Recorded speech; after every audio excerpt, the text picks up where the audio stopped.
आज आहे कोजागिरी पौर्णिमा आणि कोजागिरी पौर्णिमेच्या तुम्हा सगळ्यांना माझ्याकडून खूप खूप शुभेच्छा। तर कोजागिरी पौर्णिमा निमित्त आम्ही सगळ्या मैत्रिणी एकत्र आलेलो आहे। तर आम्हाला नवरात्रीमध्येच गरबाचा कार्यक्रम ठेवायचा होता आणि सगळं नियोजन झालं होतं आमचं, पण पावसामुळे ते सगळं कॅन्सल झालं आणि तेव्हापासून मग काही नियोजनच केलं नव्हतं। तर आज पौर्णिमा आहे तर म्हटलं चला आपण दुधाचा पण कार्यक्रम करू आणि गरबा पण खेळू थोडा वेळ। तर इथं दूध आटायला ठेवलं होतं कमी गॅसवरती आणि टेरेसवरतीच गॅस पण आणला होता वरती आणि तिथंच आम्ही थोडा वेळ दांडिया खेळत होतो।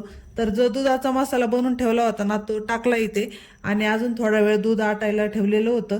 तर हे दूध ना थोडंसं जास्त असल्यामुळे 5 लिटर दूध होतं आणि जास्त वेळ लागला। व्हिडिओमध्ये झटपट झाल्यासारखं वाटतं पण खूप जास्त वेळ लागला होता दूध आटण्यासाठी आणि त्याच्यामध्ये विलायची पावडर आणि साखर टाकली शेवटी आणि छान असं दूध तयार झालेलं आहे। तर त्याच्यानंतर टेरेसवरती दूध आणलं आणि त्याच्यानंतर आम्ही पूजा केली। तर बघू शकता इथं चंद्र किती छान दिसतंय, तर तुम्हाला पण दिसतच असेल। तर पूजा झाल्यानंतर सगळ्यांना दूध दिलं ग्लासमध्ये आणि छान असं गरमागरम टेस्टी दूध तयार झालेलं होतं इथं, मसाला दूध आणि खूप सारे मसाले टाकले होते, केशर पण टाकलं होतं, त्यामुळे एकदम टेस्टी झालं होतं।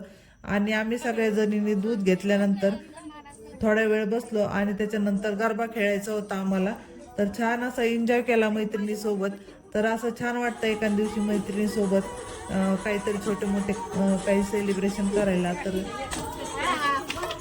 व्हिडिओ आवडला असेल तर नक्की लाईक करा, शेअर करा आणि चॅनलला सबस्क्राईब करा। बाय।